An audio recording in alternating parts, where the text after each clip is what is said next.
Bapak, Ibu, dan saudara-saudaraku, kita akan bersekutu dengan firman Tuhan. Mari kita persiapkan hati dan pikiran kita. Kita bersatu dalam doa. Damai sejahtera Allah yang melampaui segala akal dan pikiran manusia, itulah kiranya yang menguasai hati dan pikiranmu di dalam Yesus Kristus. Amin. Bapak, Ibu, dan saudara-saudaraku, Shalom. Puji Tuhan, hari ini kita memasuki minggu yang baru, Senin 7 Maret 2022. Kita tentu sepakat betapa pentingnya kita diawali dengan firman Tuhan, dengan persekutuan akan firman Tuhan. Maka mari Bapak Ibu, kita sambut firman Tuhan untuk kita hari ini dari Yeremia pasal 4 ayat 14. Bersihkanlah hatimu dari kejahatan, hai Yerusalem, supaya engkau diselamatkan. Berapa lama lagi tinggal di dalam hatimu rancangan-rancangan kedurhajanaanmu? Buri maroham sian hajahtoni ali Jerusalem, asa maruli panupahiyoko, sadia lilingon marmalam akasakap ni jam di bagasa roham. Bapak, Ibu, dan saudara-saudaraku, bersihkanlah hatimu dari kejahatan. Firman Tuhan hari ini mengajak kita untuk sejenak melakukan medical check up, memeriksakan kesehatan hati kita. Hati sebagai sumber dari gagasan-gagasan pikiran yang sehat. Dari hati mengalir ke pikiran, dari pikiran terwujud dalam tindakan keseharian kita. Mari Bapak Ibu, kita sejenak memeriksakan kesehatan kita, hati yang sehat. Saudara-saudaraku, firman Tuhan hari ini mengajak, bersihkanlah hatimu dari kejahatan. Saya mau sejenak mengajak kita berenung dengan satu realitas. Dua orang pemuda sama-sama berada dalam penjara karena mereka mencuri, tindakan kriminal mencuri. Menjelang bebas dari penjara, mereka berdua suatu hari menatap keluar dari pintu jendela, dari pintu jeruji. Mereka berdua menatap ke objek yang sama, yaitu ke alam bebas. Nanti kita akan bebas. Tetapi ternyata mereka berdua punya respon yang berbeda. Sama-sama punya kata sepakat menyesal. Si pemuda yang satu berkata, "Aku sangat menyesal. Mengapa dulu aku harus mencuri?" Betul, ada situasi yang sangat mendesak.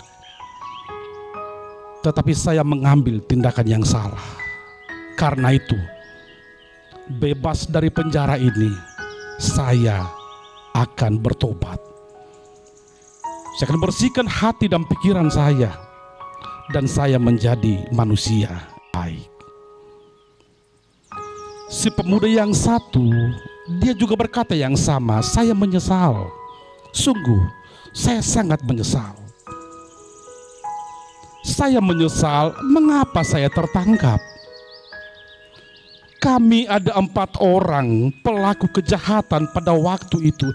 3 orang teman saya tidak tertangkap, tapi saya tertangkap. Saya sungguh menyesal, saya bodoh mengapa saya tertangkap.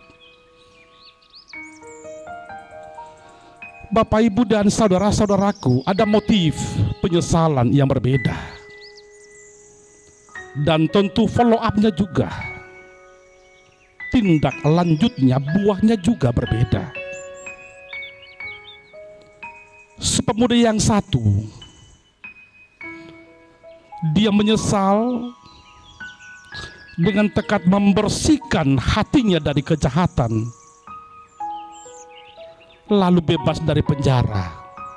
Dia sungguh-sungguh bertobat. Dia meninggalkan segala perbuatan yang jahat, dan dia masuk ke dalam kehidupan yang baru, menjadi manusia yang baik. Sepemuda yang satu lagi, walaupun judul yang sama menyesal, tetapi tidak ada pertobatan dalam kehidupannya. Dia malah berambisi untuk menguasai segala seluk-beluk, bagaimana mencuri yang ulung, yang cerdik, hingga tidak tertangkap lagi. Akhirnya dia tidak bertobat. Dalam hidupnya tidak ada pertobatan. Bapak, Ibu, dan saudara-saudaraku, dari kenyataan hidup kedua pemuda itu, kita boleh melihat betapa pentingnya membersihkan hati dari kejahatan, supaya kita boleh dihantar ke dalam pertobatan yang benar. Penegasan seperti itulah yang kita lihat dalam nas renungan kita. Mari Bapak Ibu, kita sejenak melihat realitas di balik teks kita pagi ini. Nas ini dinubuatkan oleh Nabi Yeremia sebelum tahun 587 sebelum Masehi, atau sebelum Israel Selatan, Yehuda, terbuang ke Babel. Yeremia melihat ada satu realitas yang tidak bisa lagi dihindarkan. Akibat kejahatan umat Israel, maka mereka pasti dihukum Tuhan. Mereka akan terbuang ke Babel. Yeremia melihat kejahatan umat Israel yang begitu besar, ada bayarannya yang sangat mahal. Mereka akan berada di dalam hukuman Tuhan.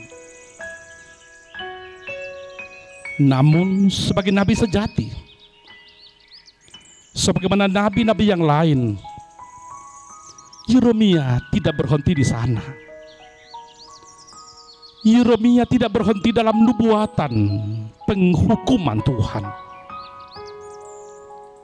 Yeremia menyerukan lagi, menubuatkan lagi. Ketika kita sadar akan dosa-dosa kita, maka tataplah jauh ke depan. Tuhan menunggumu, asal engkau mau bertobat.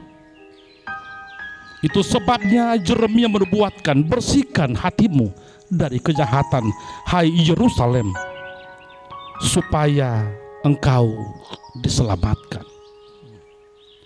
Nabi Yeremia melihat keselamatan yang daripada Tuhan hanya boleh diterima melalui pertobatan. Kembali ke jalan yang benar, kembali ke jalan Tuhan, itulah syarat menerima keselamatan. Apa yang terjadi dalam nas kita? Sepertinya bangsa Israel tidak punya sense of crisis. Banyak dari antara mereka yang tidak sadar hukuman Tuhan, penderitaan yang mereka alami, pembuangan yang harus mereka alami adalah akibat dosa-dosa mereka.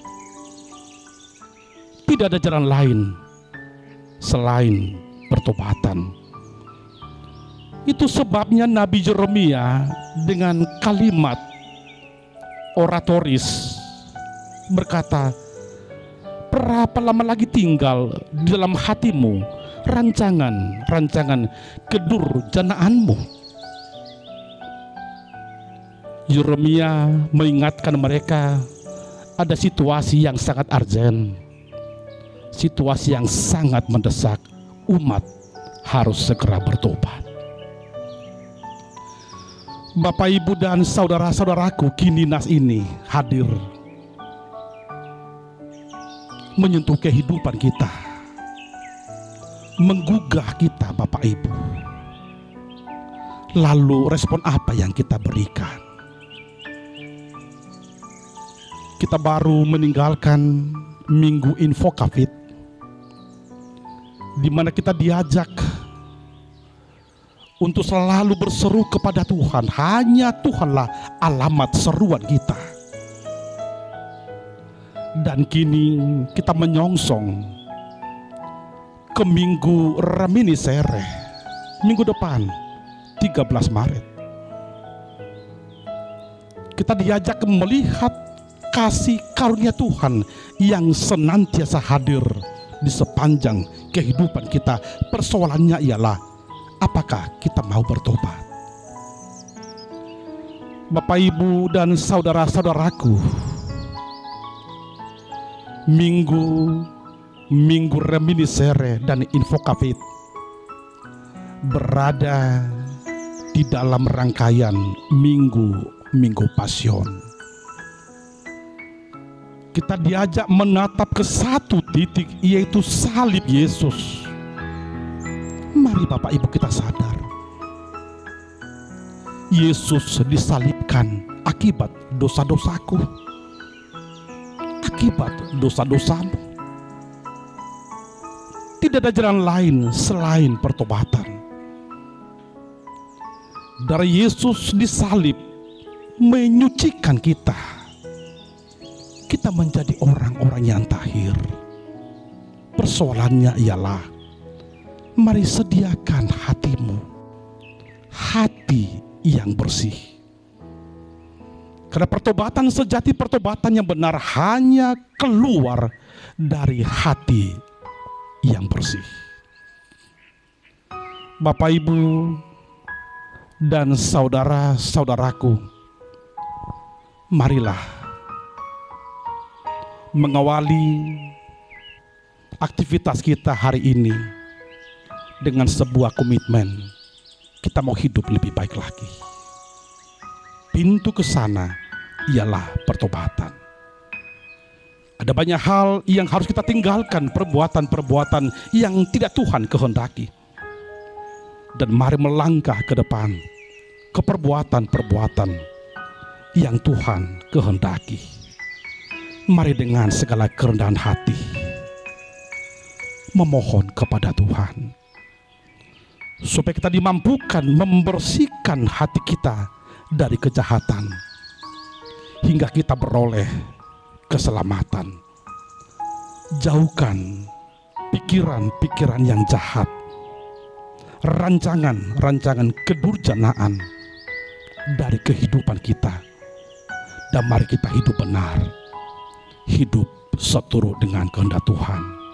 Tuhan memberkati. Shalom. Amin.